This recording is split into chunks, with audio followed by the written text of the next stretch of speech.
If God chose 2020 to send Jesus for the first time, how do you think you would react? Would you recognize him? Would you even care? What would he think about what he sees in your life, what he sees in your heart?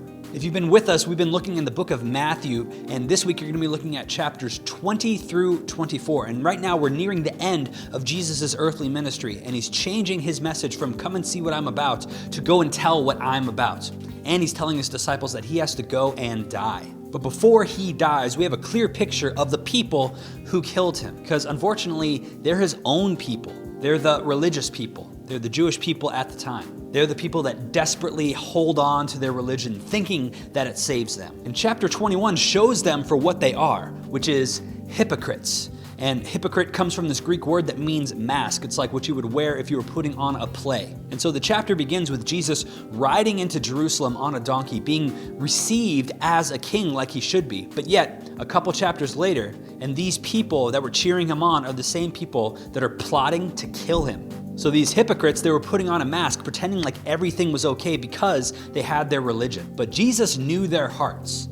He knew that they did not know him. They didn't recognize King Jesus. In verses 12 through 13 of chapter 21, you have one of my favorite moments where Jesus comes into the temple and sees money changers in there, and he just goes nuts and overthrows all these tables and says, "You have turned my Father's house into a house of thieves. It's supposed to be a house of prayer." So what these people have done is they had turned their religion into selfish gain. They were overcharging foreigners for their sacrifices. So Jesus not only overturned these tables, but ultimately on the cross, he overturned the sacrificial system altogether. Because people would have to come and make sacrifices for their sins, but Jesus is saying, I am the only sacrifice that you need. Stop putting on this show of religion. I am all that you need. And Jesus cries for these people. In chapter 23, Jesus cries over the people in Jerusalem. He says this, he says, "Jerusalem, Jerusalem, who killed the prophets and stones those who were sent to her. How often I wanted to gather your children together as a hen gathers her chicks under her wings, but you were not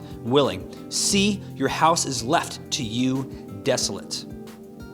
So when you reject King Jesus, you're rejecting a father who wants to gather you like children in his arms. You're rejecting King Jesus, who wants to know you intimately. So when you choose your own way over God's way, that's what you're doing. You're pushing away a father who desperately wants to hold you in his arms. So I'll ask again, is that you? Do you recognize King Jesus? If he was here right now, would he be happy with what he sees in your life?